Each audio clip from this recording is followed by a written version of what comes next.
Hello दोस्तों, नमस्कार। कक्षा 10वीं की जो प्रश्नावली 2 है उस सीरीज को हम आगे बढ़ाएंगे, जहां पर हमने आपको पिछले वीडियो में बताया था कि एक ऐसा सवाल आएगा जिसको आपको ये में पूरी तरह छूट रहेगी कि आप उस प्रश्न को किस विधि से हल कर सकते हैं। तो बता देते हैं हम कितनी विधि होती है। दरअसल 3 विधि होती है। एक प्रतिस्थापन विधि होती है, दूसरी विलोपन विधि होती है, तीसरी वज्र विधि है। डिपेंड करता है कि आपका प्रश्न कैसा दिया, जैसा प्रश्न वैसा उसका सॉल्यूशन। चलिए, तो प्रश्न संख्या तीसरा है, किसी भी विधि से हल करो। किसी भी विधि से हल करो। तो मेरे पहला सवाल, x - y बराबर -1, 3x - 2y बराबर 12।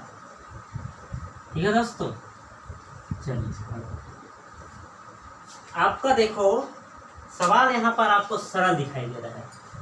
x का हम अगर मान निकाल लेंगे तो हम दूसरे में पुट कर सकते हैं ना। तो इसको पहला समीकरण मान लीजिए, इसको दूसरा मान लीजिए। अगर हम प्रतिस्थापन विधि लगाते हैं, प्रतिस्थापन विधि से, तो हम समीकरण 1 को लेके चलते हैं। समीकरण 1 से क्या हो जाएगा, x - y बराबर -1 है, तो x बराबर y -1 हो जाएगा। y को पक्षांतर करो तो y हो जाएगा प्लस। इस x का मान आप किस में रखिए, समीकरण 2 में रखने पर 2 में रख दीजिए। 3 का गुणा होगा y -1 के साथ, -2y तो ऑलरेडी दिया है, ये रहा आपका।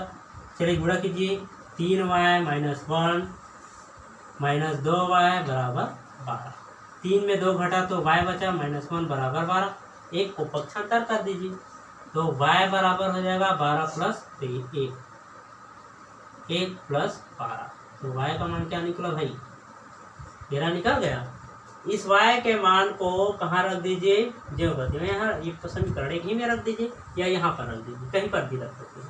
ठीक है, तो y का मान प्रतिस्थापित करने पर कहाँ पर प्रतिस्थापित कर दो, तो x बराबर हो जाएगा 13 - 1। x का मान कितना हो जाएगा, 12।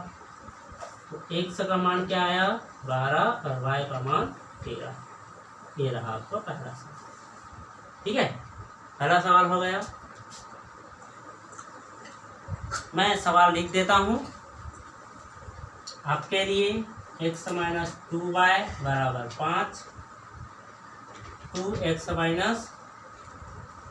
4y बराबर 6।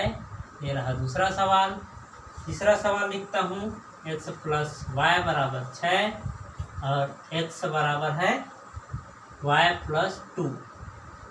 और चौथा सवाल है जिसको मैं आपको बताऊंगा, 5x - 8y बराबर -1 है और 3x - 8y बराबर 5। ये है 24 है दोस्तों, ये है 24 प्लस है यहाँ पर 3/5 बराबर 0। ये जैसे पहला प्रतिस्थापन विधि से ये भी प्रतिस्थापन विधि से बनेगा। क्यों?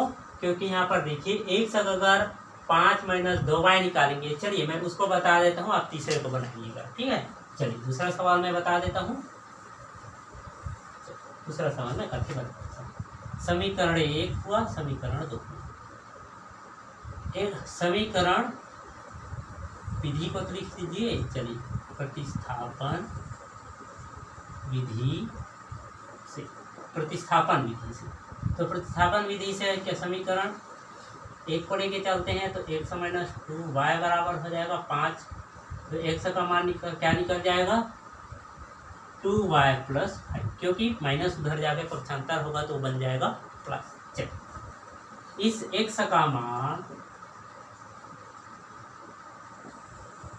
समीकरण 2 में रखने, चलिए रख दीजिए।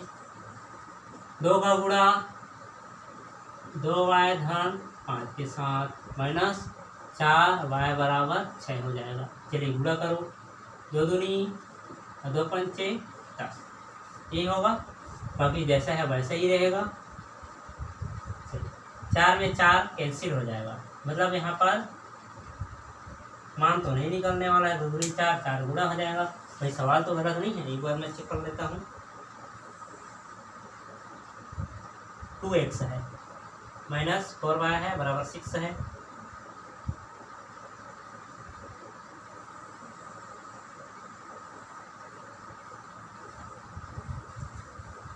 दोस्तों इसको आप आसानी से हल कर सकते हो, प्रतिस्थापन विधि से होगा, परंतु ये प्रतिस्थापन विधि यहाँ पर अप्लाई नहीं हो रहा है, क्योंकि हम देखिए हम यहाँ पर निकाल रहे हैं, मतलब श्योरिटी है यहाँ पर हमारा जो प्रश्न है वो कहीं ना कहीं गलत है, मतलब बुक प्रिंटेड गलत है, कहीं पर वो प्लस हो सकता है। ठीक है दोस्तों, तो ये रहा आपका, हम इसे मिटा देते हैं क्योंकि यहाँ पर प्रिंटिंग मिस्टेक होगा, क्योंकि सवाल गलत है।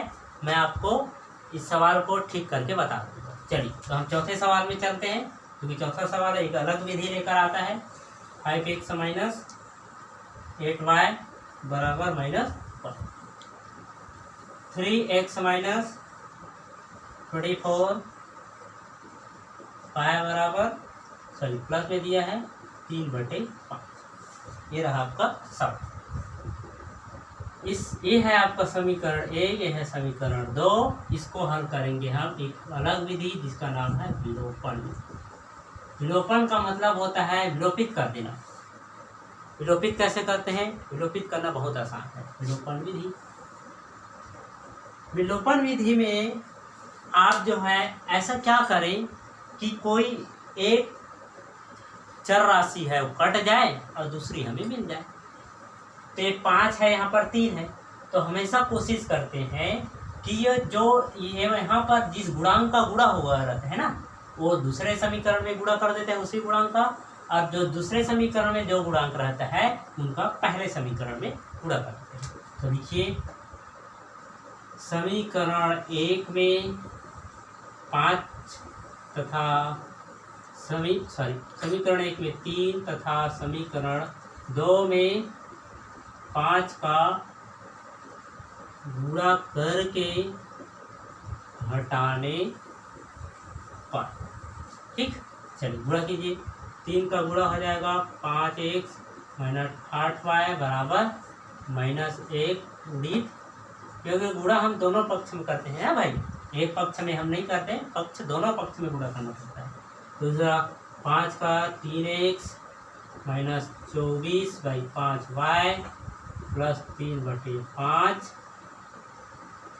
उसको पक्षांतर करेंगे आप तो हो जाएगा, चलिए कोई बात नहीं है, पक्षांतर कर देंगे हम बाद में। ये हो जाएगा 3/5 बराबर 3। ठीक है, ये रहा आपका। अभी घटाव का चिन्ह है भाई, चलिए पहले हल कर दीजिए उससे दोनों को, फिर अगले में हटाएंगे। 3 पर क्या हो जाएगा 15x माइनस कितना हो जाएगा 8 या 24y हो जाएगा, 24y है ना भाई।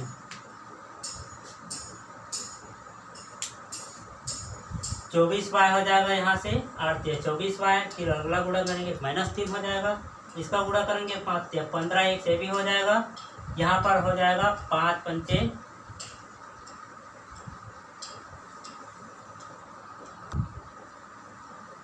ठीक है दोस्तों, तो इसका गुणा करते हैं, ये कितना हो जाएगा 8 या 24, और उधर क्या हो जाएगा -।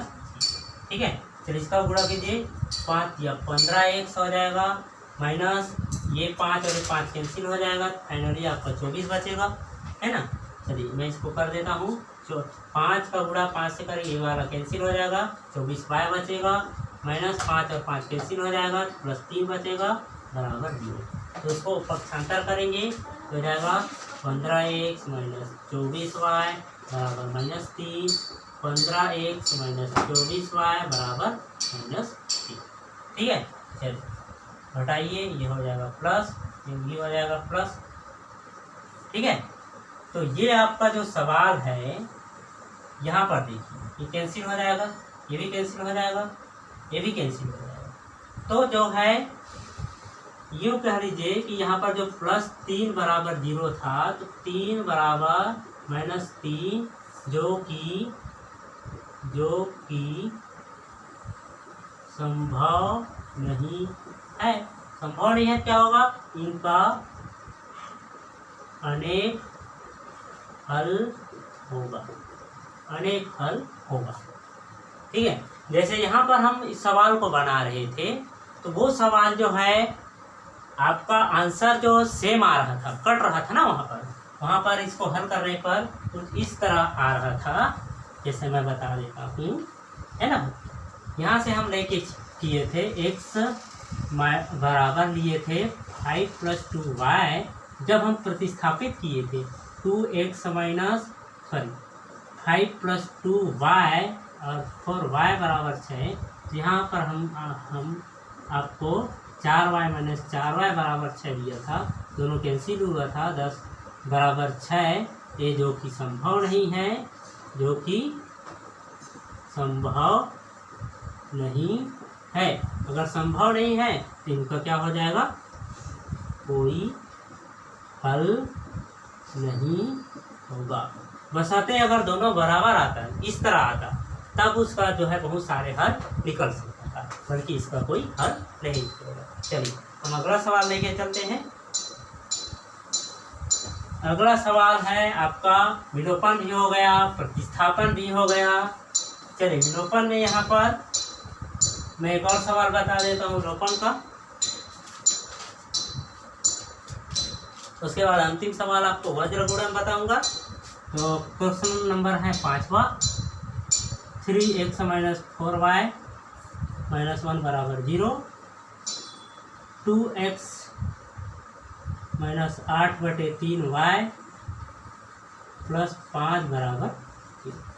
चलिए विलोपन विधि से हल कीजिए। विलोपन ये है रहा समीकरण 1, समीकरण, ठीक है। अब यहाँ पर फिर वही है ना, तो आप क्या कीजिए, 3 इनका गुणा कीजिए, 2 उनका गुणा कीजिए, यहाँ पर भी आपको कुछ लॉजिक मिलेगा। चलिए समीकरण 1 में 2 तथा समीकरण 2 में 3 का गुणा करके घटाने पर, चलिए घटाइए, 2 का गुणा 3x - 4y - 1 बराबर 0, 3 का गुणा 2x - 8/3y + 5 बराबर 0 हो गया। गुणा करो, अभी गुणा कीजिए, उसके बाद घटाते हैं, ठीक है। फिर भी घटाव का चिन्ह हम भी लगा देते हैं क्योंकि कर रहे हैं, प्रोसेस में है। 2 2 तिया 6x - 4 दूनी 8y - 2 बराबर 0, 3 दूनी 6x -3 और 3 कैंसिल होगा तो 8y और 3 पंचे हो जाएगा 15 बराबर 0। चलिए अब घटा दीजिए, ये कैंसिल हो जाएगा, ये प्लस होगा तो ये भी कैंसिल हो जाएगा। यहाँ से क्या बचेगा, यहाँ से क्या बचेगा भाई, 15, ये भी माइनस 17 बराबर 0, जो कि संभव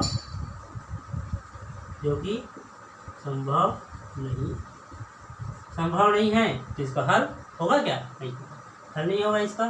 अब हम आपको अंतिम जो महत्वपूर्ण है 6 नंबर का जो एक नया मेथड है वो है, उसका नाम हम शीघ्र ही बताने जा रहे हैं। तब तक हमारे प्रश्न लिखने का इंतजार कीजिए। ये रहा आपका 2x + 4y बराबर 16, ये है समीकरण 1, समीकरण 2, ठीक है। आपको यहाँ पर समीकरण की आवश्यकता नहीं पड़ेगी। चलिए ये ऐसा सवाल है जो जिस मेथड का उपयोग करेंगे उसकी विशेषता सुन लीजिए। मेथड को बाद में बताऊंगा, पहले कैसे आएगा वो बता। देखिए यहाँ पर 1 है, यहाँ उसका 2 गुना है, यहाँ 2 है, यहाँ उसका 2 गुना है, यहाँ 2a है, इसका 2 गुना है ना, सब 2 गुना। यहाँ पर अप्लाई कीजिए आप वज्र गुणन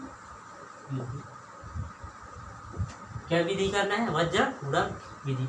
इसके लिए आपको करना कुछ नहीं है, ये x हो गया, ये y हो गया, ये 1 हो गया, है ना भाई।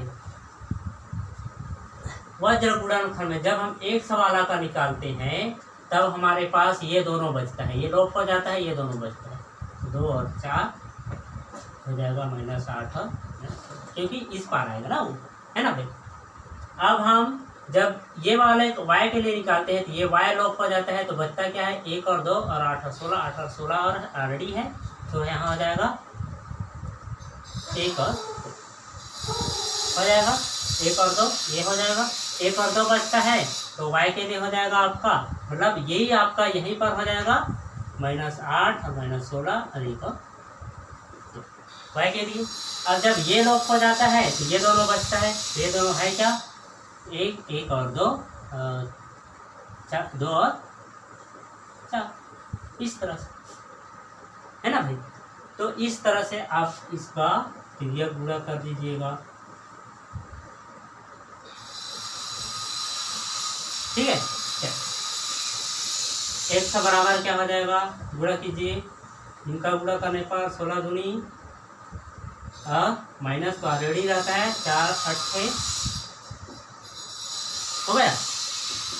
y का गुणा कीजिए, 8 दूनी -16 माइनस ऑलरेडी रहता है, -16 1 16, है ना भाई, बराबर 1 का मान हो जाएगा 4 1 4 -2 दूनी 4,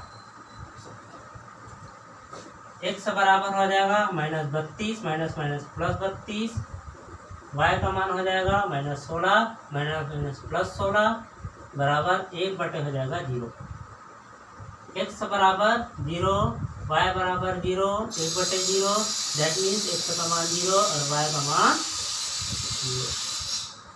ये रहा आपका वजह गुणन की विधि से आसान सा सवाल।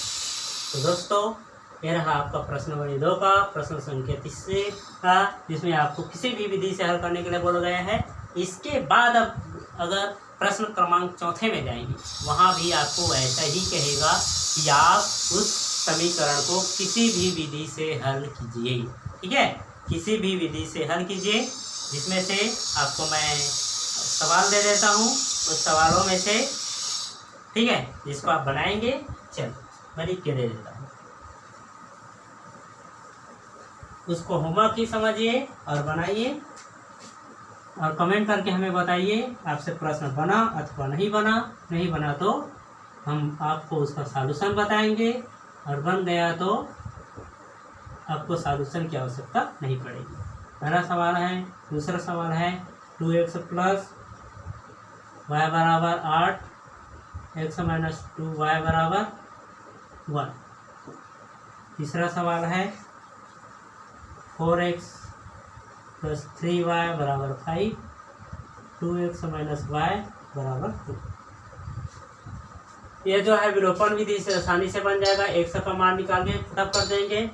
यहाँ पर देखिए, यहाँ पर प्रतिस्थापन का विलोपन प्रतिस्थापन का उपयोग करेंगे, 2 का 2 का गुणा करेंगे तो संभव नहीं आएगा, तो उससे बन जाएगा।